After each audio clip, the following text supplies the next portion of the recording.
Listen, I want to thank you because of all the subjects that you and I could tackle to make a difference in the quality of our lives. Health is it. Because if you don't feel good, your relationship certainly doesn't tend to grow and expand in its quality. Neither does your career, your economics, your ability to impact your kids. I mean, really, energy is life. And the more of it we have, the better we feel. If you're one of those people that wants to lose weight and you finally said, I've had it, I'm taking my life to another level, or if you're doing really well and you just want to increase your energy, or if you're one of those people that are underweight and you're saying, you know what, I want to absolutely shape my body to where it needs to be. Whatever your goals are, you need to understand that health is the goal. I know a lot of people that are fit, but they're unhealthy. So this program is how do we get so healthy that our body will adjust to its natural weight, that our energy becomes the vibrant daily aspect of living that we expect, rather than something we build up to psychically by pumping ourselves up emotionally or psychologically. This is a natural state for all of us, but what we've got to do is follow some simple laws. And if we follow those, we don't have to give up our life. We don't have to become crazy or fanatical to be able to have the energy we deserve. And with that, the sense of excitement about waking up in the morning, the sense of excitement about all the aspects of your life. So I'm thrilled that you're here with me, and I'm very excited. And I really, really want to say to you, don't just listen. Do what we're talking about here. And if some of it is different than your own beliefs, I totally respect you. You don't have to do everything I teach, but try it for 10 days. Because if you'll do what I'm talking about for 10 days, you'll be able to judge by results in your own body. In addition, I'm also very excited to introduce you to a man named Dr. Robert Young. Dr. Young is a research scientist and one of the most brilliant people that I've found in this area, and he's made a radical shift in some of my own thinking about some fundamental principles in terms of how to increase that level of energy. And I have to tell you, no matter who I've put him in contact with, I've seen a transformation in their health at a level that before I would never think was possible. And the science of what he's created, I think, will definitely hook you. Health. And to me, health sounds kind of wimpy. Health. What it really was for me is energy. Or maybe even a better description of today. Today is about the power of the ultimate force that exists in your universe, that force that gives you life. That force that makes your heart beat 100,000 times a day without you ever having to think about it, making about 3,000 to 5,000 trips through 1,000 miles of arteries and capillaries. That's what's inside of you. You took them all out, laid them side by side. It's amazing. And this is all happening. You got this little lump of matter called a brain. It weighs about 3 pounds, and it runs the most magnificent system on the face of the earth. And it does it with less supposed power than anything else that would exist in terms of computer power. It can store more information. Your little brain, besides running everything perfectly simultaneously, it can store more information than you could put in the World Trade Centers with today's technology, which is as miniaturized as you can imagine. It would take the Hudson River to try and keep it cool. And yet our bodies do that every moment with all the demands we make on it. We have liver cells that are working right now that have 50,000 enzymes in each liver cell doing its job more than 1,000 times a second. Your eyes make 10 million distinctions in milliseconds, 10 million different distinctions to let you know what's going on. All your muscles, if they all pulled in one direction instead of contracting against each other, you could pull several tons. Your body is the most magnificent structure on the face of the earth. And absolutely the most magnificent thing, and most of us take this wealth for granted. In fact, we abuse it. In fact, most of us think we're fragile, and that some little bug's gonna sneak into us one day and take us down. Give us the flu and have us spitting up all this phlegm, or maybe something worse, an AIDS or a cancer or whatever the case may be. I'm here to tell you that you are not fragile. I'm here today. My primary outcome today is not just tell you what to do, but to remind you of what is true. Because we live in a cultural hypnosis that has taught us that we are fragile, that things can just happen to us, rather than what is natural, which is health and energy. Emerson said, the day in the life of one human being's body is enough to steal all the luster from fiction. What goes on here is so magnificent, and if you ever start to really study it, it'll change your self-esteem overnight because you see how powerful you really are.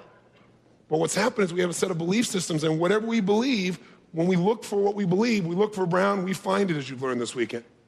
And what I want to do this weekend is give you, or today I should say, is a second opinion.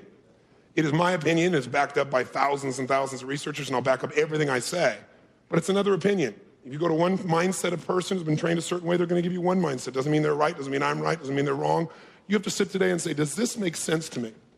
And while I'll document every single thing I'm going to talk to you about by the top researchers who have all the social proof you'll recognize from the top universities, doctors, hospitals, researchers, etc., you also have to be willing at times to say, I'm going to enter a little common sense corner in my brain and say, what am I really going to believe? And the best way then to decide something is not just to believe it, but to test it with your own body. And I'm going to ask you at the end of today to give yourself a 10-day test just to see if what I'm saying makes any sense. You don't have to believe a word I say. You can just test with your body and judge by results. And if you do that, you will have a brand new life as a result of this day. This day could be as powerful as any other day. So, my goals today for you are a couple. Then, number one, it's to really affect your philosophy about this thing called your health, which really means the force of life, your energy. I really want to affect that philosophy, the way you look at health and the way you look at dis-ease. And I'm going to spend the first half of the day not talking about the solution, which is what I do 99.9% of the time. I want to talk to you about the problem and with it the solution. Because if we don't understand the problem, it's so pervasive about what currently is guiding us is this country in terms of health, then what will happen is the next time you'll listen to all the new things I tell you or all the simple tools, you go, yeah, I'll do that until you get ill. And then you go right back to the old hypnosis. I've watched it. So unless we interrupt the current pattern, we'll have no possibility of creating an alternative that you'll really follow through on. So I'm going to really go at you with this, and I want to tell you up front, this is my opinion backed up by thousands of people, but I understand there's a point of view, and if you disagree, I'm totally okay with it. But I will tell you up front, and I'll tell you now it's my opinion, after this, I will no longer operate from that frame of reference. Because I got to try and give you a second opinion that you rarely will hear with a tremendous amount of intensity and passion that comes from my heart and soul and caring for you. And what I say to you is take everything I've got, write it down, take notes. Don't argue with it yet. Take it in. Don't let your current belief systems block any of it out. Just take it in first, and then test it, and then respond. Because if you react to me, then what's happening is you're responding to your belief systems rather than what I'm actually sharing. How many of you want to be a little bit open today, be a little bit flexible in your approach? Say aye. Excellent. So I want to affect your philosophy towards health. Number two, I want you to be able to eliminate fear. My major goal, what hurts me inside when I see people, is I see people live in so much fear, and probably the greatest fears people have to do with health. These things that affect them in various areas of their life. So I want to make sure we eliminate that because that was one of the greatest gifts that happened in my life. Three, I want to massively change the level of energy you naturally experience, not just you demand. Every one of you has given a tremendous amount of energy this weekend, but most of you by demand. And that's part of having energy, is building the muscle. But the other part is having the reserves capable, so when you make the demand, you don't run out of steam. You're not doing it unhealthfully. Because I began to study years ago, I used to remember hearing the words health and hearing the words fitness. And which one do you think I moved towards? Which one do you think? Fitness was what I want to move towards. Because that health, mamby-pamby, kind of weak. Fitness, now that's something I can get into, right? But what's true is there are a lot of people that are healthy and unfit. A lot of people that are fit but unhealthy. Fitness does not guarantee health. Do you remember Jim Fixx, the runner? Wrote the running books? What did he die of? Heart attack, right? He was very fit, but unbelievably unhealthy. So fitness is that ability to have this endurance and this drive and this demand, which I really value. But if you don't have health as your base, you will burn out. That's the person who goes out on the tennis court and they look good, they don't seem to have any extra weight or anything else. They're 40 years old, having a great time, and they drop dead of a heart attack right there. They were fit but unhealthy. I want to make sure you leave here with energy that comes from health, not just from the strength of fitness. And then to build on that, a sense of fitness that'll give you a sense of power like you've never had before as well. And lastly, I want to make sure you have fun today too. Because I think if you enjoy this, and if you can look at some of these things with a sense of humor, especially some of the things I'm going to do in the second half of the day, I think you will never forget what we talk about. Because the second half of the day, you will laugh a lot, but it's kind of like when you think about your old belief systems and you have a new association of those. Well, some of the things you were certain about before you got here, you may feel similar about by the end of this day. So how did I get into this? Well, when I was very young, I always wanted to be successful, accomplish things, and so I worked very hard, as most of you know, to study principles that would help me succeed. And a lot of that was driven by my background. And so sure enough, I worked real hard. I became quote-unquote successful, which by my standards as a young kid was I made a lot of money. And I made this money, I was 19 years old, and I was earning at that time about $10,000 a month, which is a lot of money for most people, but definitely a lot of money for a 19-year-old kid, because you have no overhead. Right? You know? So it's definitely a lot of money in that case, right? So I'm making all this money. I'm becoming so successful, like all these great things coming.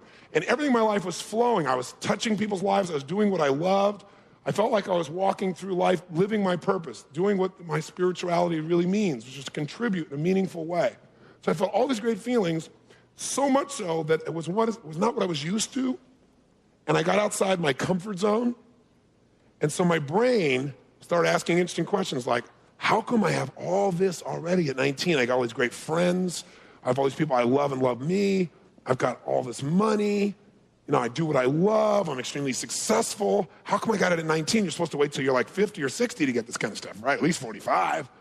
So then my brain figured out, it's because I'm going to die young. I swear to God, that's what I thought.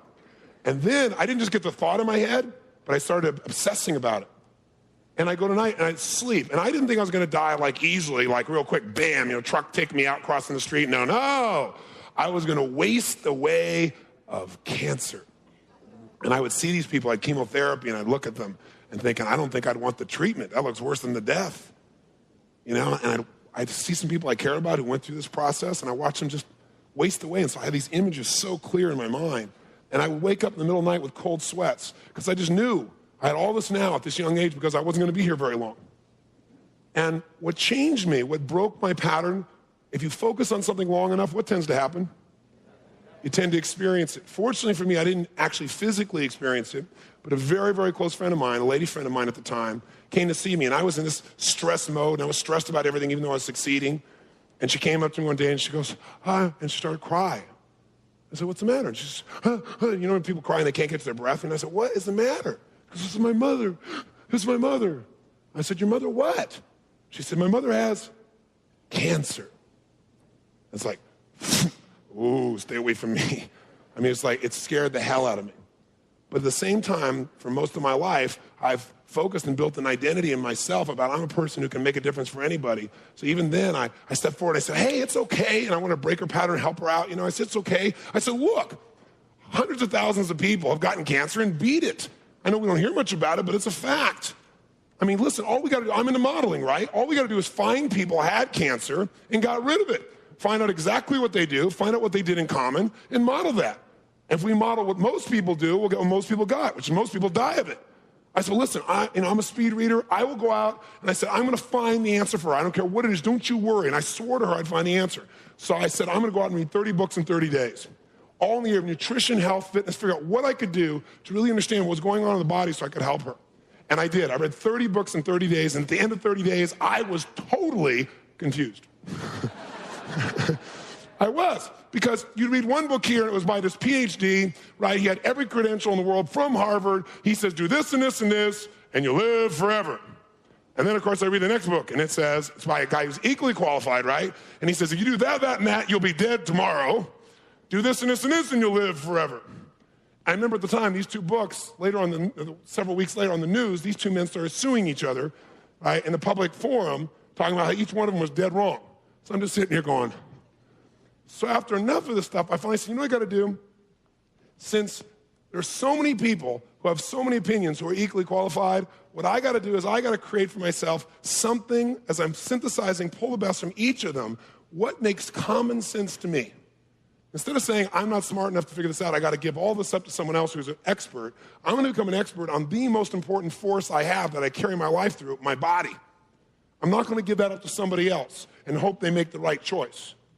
So I'm going to go with what's common sense, and then I'm going to take what's common sense and I'm going to test it in my own body. And I'm going to help other people do the same. So sure enough, I started studying all these things, and I came across several books, and I went back to this woman who had the cancer, and I met her and got a chance to develop a relationship with her. And she had cancer the size of like baseballs, tumors on her shoulders and in her female organ. And it was pretty intense. And the doctor gave her 9 weeks to live. And he said he didn't really think surgery would do any good. But then he reevaluated, he talked to another doctor, and they said, well, she might live as much as 4 months, and that if they went in there and did surgery within 4 weeks, they might be able to do something. They might be able to slow it down. Maybe she could live 6 months or a year. They all argued about how long she was going to live. Not that she was going to live, but if she would live within a year. But he didn't want to operate right away because she had some kind of infection or something like that involved with it as well, and he wanted to give her some medication to do that first before they went into the surgery. So I went to her and I said, listen, read this book. And I gave her a book called One Answer to Cancer, which wouldn't be the book that I would number one recommend today, but it talked about this man who had cancer. He was told he had 4 weeks to live, and he completely eliminated all the tumors from his body. And he did it all without using any invasive drugs, no chemotherapy, nothing like that. And so he talked about exactly what he did, what his method was. And I said, listen, they say you're going to die, so you can just accept that, and maybe you still will. But I said, if this guy did it, and this seems similar to some of the other things I read, why don't you at least try this? And then I gave her a second book, and that second book was by a man named James Allen called As a Man Thinketh, a book you should write down and go get. It's a little tiny book, but it's a classic. And basically what it says is what we already know, that as you think in your heart, so are you. So you become. As you think, so you become. Because I realized that you can't just take care of the physical side, that the mental side of us affects our biochemistry as well, and have to do both. And I figured if we didn't change her mental side, she probably wouldn't make the shift. So she got As a Man Thinketh, she started reading it, she started reading this other man's book, and within a few days she got started on this program of detoxifying her body, getting the poisons that were in her body out without cutting it open. And so she did this, and she did a variety of things, and I'll tell you some of those things tonight as we go through these processes. But all I can tell you is that within 4 weeks, she'd lost 28 pounds. Now, most of those pounds she lost in the toilet, by the way, in waste that was coming out of her like it was going out of style. All this poison that was inside of her screaming out of her system. And within 4 weeks, you couldn't see, at least, anything protruding at all in her shoulders. 4 weeks. So she goes back to the doctor, and he says, well, you're looking much better. Maybe we'll wait a few more weeks. So he said, we'll wait to the 9-week segment because it looks like you're doing a little bit better. But he said, we got to go in and cut it out. So after about 7 or 8 weeks, she's feeling phenomenal. She's in the best fitness of her life, best health of her life. She doesn't feel any sense of dis-ease in her body. And she comes to me and she says, I talked to the doctor, he wants to operate. Now, I'm a 19-year-old kid at this time, right? And she says, what should I do? And I said, oh, great. I said, I tell you not to do the surgery and you die of cancer, and that's on my head for the rest of my life. I said, I can't tell you what to do. I'm just, getting started myself. But I'll tell you one thing. If it was me, I'd at least wait a little longer since you don't seem to have any, semblance of anything the matter with you anymore. I mean, I'm sure there must be something in there, but obviously you're moving in the right direction. And she said, I totally agree with you. I said, no, don't agree with me. I said, you do this on your own, right? This is your decision. I can't do this for you. The same thing is true for all of you today. I can only tell you what I believe. So she said, okay, but I just want you to know I'm not going to do it. I said, well, great, I'm glad for you. 2 weeks later, she went in for the surgery. Why? Because there's an interesting thing that happens to us as human beings. When we get in a state of uncertainty, when there's a lot on the line, when there's a fear of loss, especially our health, most of us don't see ourselves as being qualified to make decisions about our own bodies. So we look to those people who seem to have more certainty. Now, because someone has more certainty, does that mean they're right? Yes or no? No. And we as a culture have been taught to respect authority. And so I'm very supportive of doctors. I have a practice management company called Fortune Practice Management. And all we do is manage doctors' businesses for them and help them to create a life. So I'm not against doctors. I don't want you to get the wrong impression. But a doctor is a coach, just like I am. And you can't give me the responsibility. You can't give him the responsibility. No doctor is God. They're all human beings who make mistakes and do great things both. So you got to look at them in that light. And these people work unbelievably hard. They care immensely about people. But many are completely overworked, and they have a difficult time keeping up because things are changing so rapidly. The point of the matter is this guy, all he knows is he's been trained. If you go to a baker, they will bake. If you go to a surgeon, they will cut because that's what they're trained to do. So he decided that we had to go in there anyway because we couldn't take a chance, and he convinced her she would probably die if he didn't do the surgery. And that's usually it. The fear of death will get us to do almost anything. So she put herself in his hands. They cut her open, and guess what they found? Zero, nothing. So he said there must be something there, so he brought her back for exploratory surgery. And imagine what that does to alter the body, to have something going and cutting around. They did find something. All he found was something the end of my little pinky's fingernail. That's all that was left in her whole body in 9 weeks. So what do you think happened to my belief? First of all, I was euphoric because I felt the sense of, wow, I had contributed to saving a life. But I'll tell you honestly, I saved another life simultaneously. Whose was that? Because I freed myself from the fear, because that was the only thing I thought could stop me in my life. I always thought, man, I know I'm guided, and I feel like God guides us all. I'm in tune with that. I'm here. I've got a life's work. I know what it is, but this is going to take me. It's like zero fear. And when you take away fear, guess what happens to your energy? You know? Just explodes. You can't believe how much energy inside of a human being is suppressed just by fears they don't even realize they have. And so I became an evangelist, you know? And she, by the way, went back and, you know, talked to her doctor and said, look, I don't have anything. It's amazing. I mean, I did this in 9 weeks and everything else. And he said, it's a miracle. She goes, yeah, let me tell you what I did. He said, it's a miracle. She said, no, but let me tell you. He said, it's a miracle. And she said, it is a miracle. And let me tell you, and he just didn't want to hear that. He said, you just better thank God. She said, I do, but I did my part.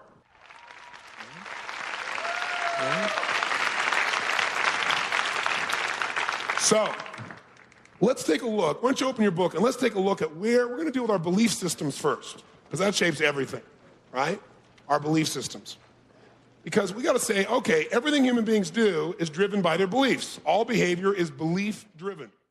So let's take a look and say, what are the organizing principles or beliefs, I put you here in your notes here, that are driving your life? So tell me, what are the beliefs, and on page 3 here, it says, what are the primary organizing principles or beliefs that our society conditions us to believe about what is disease and what is health? What do we have to do to avoid it? So tell me, what are some of the limiting beliefs that we get, or that maybe some of us in this room have had? What are some limiting beliefs you've had about health? Raise your hand. Anybody know? Yes, ma'am. Don't get near someone that has a cold. Don't get near someone who has a cold, right? Why not? Well, then you'll catch it. We're going to talk about that one. You're going to find out most of you eat colds rather than catch colds. Yes? I used to believe that once you get sick or once you catch a cold or something, you immediately take medicine. Immediately take medicine. I haven't had it in almost 2 years. You haven't had a cold in 2 years and you stopped taking medicine. What kind of medicine would you normally take? Whatever seemed good on the commercials, I guess. Or whatever seemed good on the commercial. Yeah. Very good. Somebody else, organizing principle. Yes, sir. What's a limiting belief about health? Well, I think that milk gives calcium. That's milk gives calcium? I used to believe that. You used to believe that. Good for you. I'm glad it's a used to believe. Because milk actually leaches calcium from the system, as you're going to find out today. Leaches it. People, the big dairy consumers, have the weakest tensile strength in their bones of anybody. I'll give you the research on it. No question about it. Yes, somebody going, you're going to take away my milk today? Just remember this. Today is about giving you things. Today's going to be about giving you a series of gifts, and anything that we get rid of will replace with something better that's still tasty. Okay, so you're freaking about your milkshake right now. Don't worry. Stay with me. What are we taught is the source of disease? What is it? Come on. It's germs. It's viruses. It's all these sources. Well, I'm going to show you today what the reality is. And the reality is we are being treated in this country in a way that puts our health at risk very often. Now, am I attacking the medical profession? No. Let me give you a frame of reference. Medical doctors, again, work harder than anybody you probably know. Most people think they're rich off playing golf. I don't know too many that are doing that. I know most of these people have committed their life because they care about human beings. And they will give their heart and soul. They will do it at the expense of their own health, their own emotion, their own families. Most of them go to school for a decade or two, right? And during that time, as soon as they finally make it out of school, guess what they do? After paying for all that education, they now go totally into debt so they can go start a practice usually. And then now they're running full speed trying to help everybody. I'm telling you, these are some of the most special human beings on the planet. I used to attack doctors because I saw the behavior that happened from some doctors. And I get so upset because I saw it hurting people. I don't have that feeling at all. I don't demonize doctors. Doctors are incredible people. But we have put doctors in a horrible position for 2 reasons. Here's a good metaphor for a doctor. A doctor's out there, cares about people, give anything. One day he's walking by a stream. And as he walks by a stream, he hears this yell, help, help, help. And he looks down the stream and sees somebody drowning. Well, he's a good man. A lot of people will just walk by and try and go get some help. Some people would say, oh, I don't know what to do, and freeze. Not a doctor. Doctor cares about people. He jumps in head first at his own risk. It's really strong current, saves the person, drags them out. They're full of water, pumps their chest, gets all the fluid out, gives them mouth-to-mouth resuscitation. The person survives thanks to that doctor's effort. But the minute that doctor finishes the one, all of a sudden, guess what the doctor hears out in the river? 2 yells going, help, help. Oh my God, doctor jumps out in the river, right? Grabs one, grabs the other, drags one by the leg, the other by the head, drags them both in, brings them out in the sand, pumps them out like crazy, mouth to mouth to both of them, almost out of breath himself, and all of a sudden saves their lives. Phenomenal. But just as he's finishing, guess what he hears? 4 more screams. Jumps out of there, 4 more screams. He's trying to help everybody, trying to do everything this human being, man or woman, can possibly do as a doctor to help them, drags them both in, pumping them, and while they're still pumping all 4 of them, 8 more screams. In fact, the doctor's so busy helping people, he never has time to go upstream to see who's throwing them in. All right? All right? Yeah. They care deeply. Let me tell you, here's the reality. The half-life of the current medical education, according to the AMA, 4 years. What does that mean? It means that a doctor who's leaving school today knows more about medicine than one who left 4 years ago, massively. So 50% of the information has grown in 4 years. The bottom line is, these doctors are primarily educated with new information by the drug companies, by the drug salesmen, because there's no physical way they can do everything they're doing, help everybody, and stay educated, because we have 8,000 new drugs that have come out in the last 4 years alone. 8,000. And what's happening is we're constantly being told what to believe. And the people who are teaching us are the researchers, and the researchers usually work for which company? The drug company that's promoting it. We live in a society today that's better living through chemistry or surgery. I want to talk to you about a different approach. An approach that's worked for hundreds of years, probably thousands, but hundreds under a particular title, that's made a huge, huge difference in the quality of people's lives. So, what is health? Put it down. It is energy, it is vitality. And I put with energy, everything in life becomes real and possible. Now the big question, of course, is where does energy come from? Where does all energy come from in everything, whether it be plants or animals? Where does energy come from? That's right, it's made up in your cells. Cells are the factories, they are the building blocks of all life, plant and animal. Now if we think about that, if cells are where energy happens, they're this little biochemical electrical factory. And you've got, to give you an idea, inside your body, 75 trillion cells in your body. 75 trillion. And all they are is life pulsating through you. You are nothing but cells. Every organ in your body, every bit of tissue is made up of nothing but cells. Cells are the basic building block. So think about this then. If you and I want to have lots of energy, we better make sure we take really good care of our what? Cells. The cells of our body must be nurtured. Health, life, and death starts, is created, and ends at the cellular level. That's where it all is.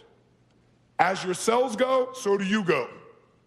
So what you got to be thinking when you're thinking about health is, what is this going to do to my cells? Now think about what a cell is, the membrane of a cell. Think of this little factory. Is this a sensitive little device, yes or no?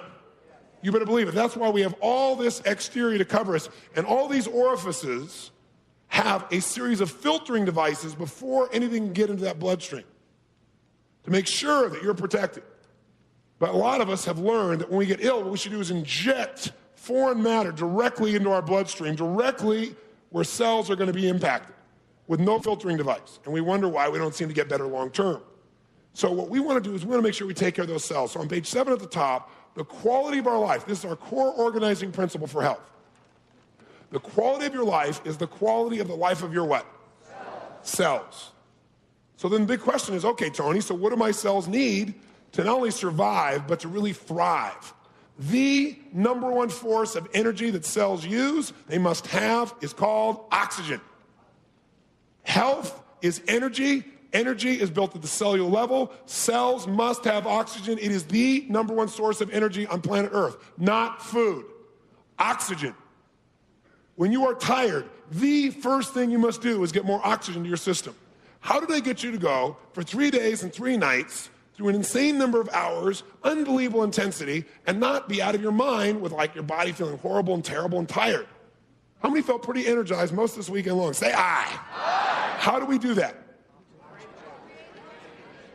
That's right. We were moving and we were breathing, but the movement was stimulating the flow of oxygen through your body. Whenever you have pain, you've been sitting a long time, it's because you don't have any blood flow. The blood flow isn't flowing, so you're not getting fresh oxygen as clearly or as much, and so you experience this thing called pain. Oxygen is the number one source. The second thing that cells need to thrive is nutrients. Nutrients. Not food, because many of you eat what you call food, doesn't have any nutrient left in it. Right? It's totally devitalized, and it doesn't give the cells anything. And here's the secret. Anything you put in your body must either be assimilated or eliminated. If your body can't assimilate it, it's giving it no nutrients. And if the body has to eliminate it, that requires a large amount of what? Anybody know?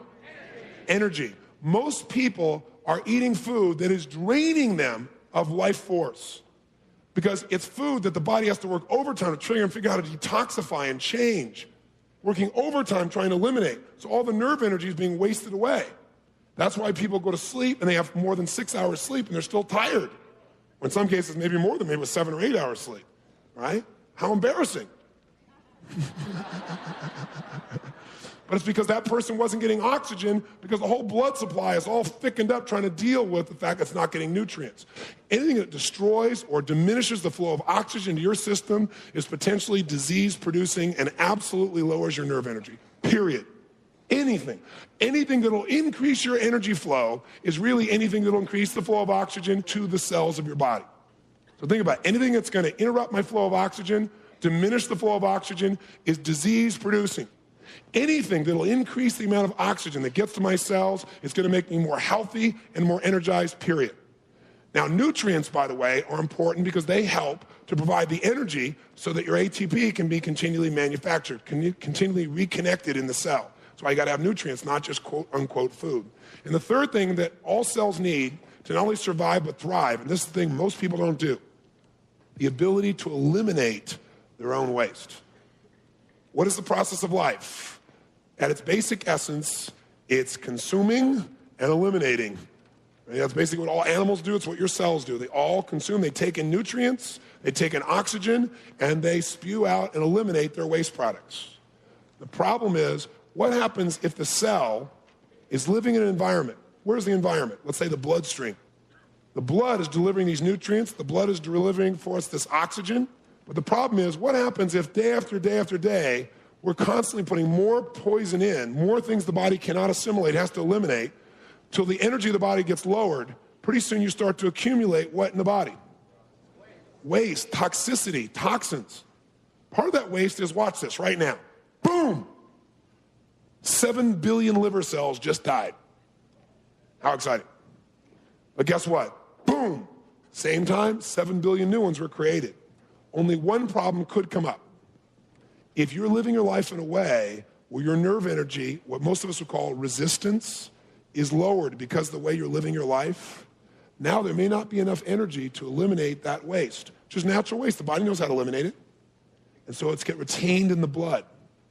Now your blood, day after day, gets more and more toxic. As it gets more and more toxic, to protect you, guess what your body does? Retains more what? Water.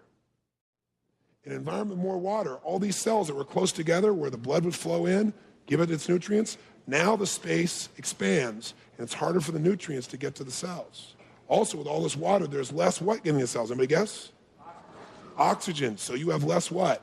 Energy. As you get less energy, all the cells become weaker. As they get weaker and you have less energy, the functional efficiency of your whole body begins to drop. And pretty soon you go, I'm getting old. What you really are is toxic. And what you want to do is eliminate that waste.